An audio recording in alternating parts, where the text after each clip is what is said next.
حي على الفلاح.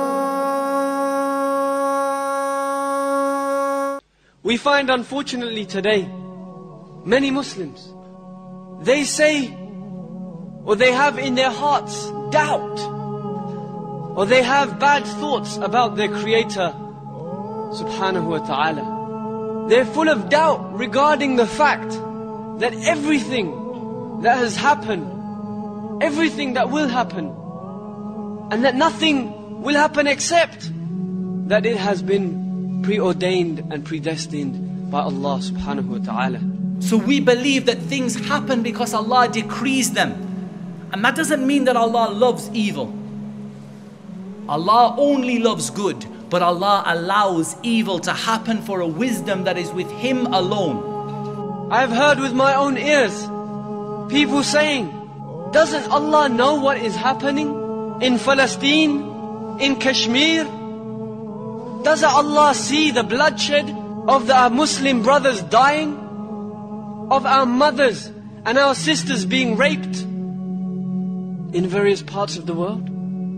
Doesn't Allah see this? Doesn't He hear the cry of the orphan whose father has been killed, whose uncles and grandfathers have been killed, slaughtered in front of Him? Doesn't Allah hear the cry of these orphans? They say, where is the izzah? Where is the honor that belongs to Allah, to His deen, to the Muslims? Where is the victory that Allah has promised us? Where is the help of Allah? Why are Muslims so humiliated? Why are Muslims in a state of humiliation? Isn't the victory and the honor, the help for the believers, hasn't this been promised by Allah? Hasn't He promised us establishment in the earth?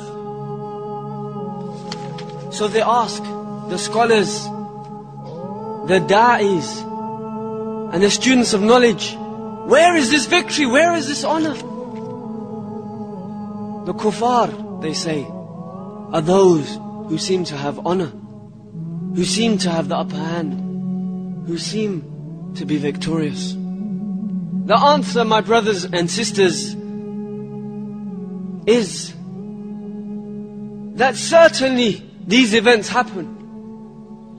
And certainly along with these events we must realize that nothing happens in this universe except by the qadr of Allah, by the knowledge of Allah, by the will of Allah, and by the wisdom of Allah subhanahu wa ta'ala.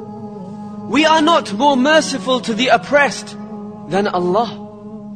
We do not have more mercy than Allah. Allah does not turn a blind eye to the situation of the Muslims today. Allah is not deaf. He's hearing the cries of the Muslims around the world. And we cannot claim that we see better, or we hear better, or even that we are more merciful because we feel more pity than Allah subhanahu wa ta'ala, ar-Rahman ar-Rahim. To have iman, faith in qadr, predestination, the good and the bad thereof, is something which is a pillar from amongst the pillars of iman.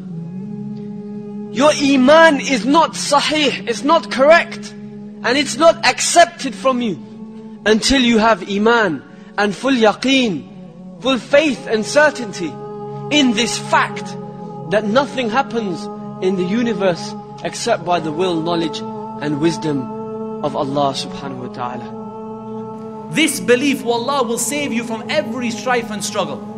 And the Muslims today are in such time of strife and struggle because of this. Lack of belief in the qadr of Allah subhanahu wa ta'ala. And belief in qadr is not all of one level. At the beginning you say, look, I believe in it. It's hard for me, it's a bitter pill to swallow, but I believe. Then later on you say, no, I accept it. I accept that this is the decree of Allah for me. And then above that you become content with it. You start to say the highest level and you say, I am pleased with whatever Allah decrees for me. If Allah decrees that I'm going to be hunted down and chased down in a country by an oppressive, evil person, then that is what Allah has decreed for me, and I'm going to be happy with what Allah subhanahu wa ta'ala has decreed for me. Be patient, because your final destination is Jannah. This is what we say to the believers today that are being tried. Be patient, because your final destination is Jannah.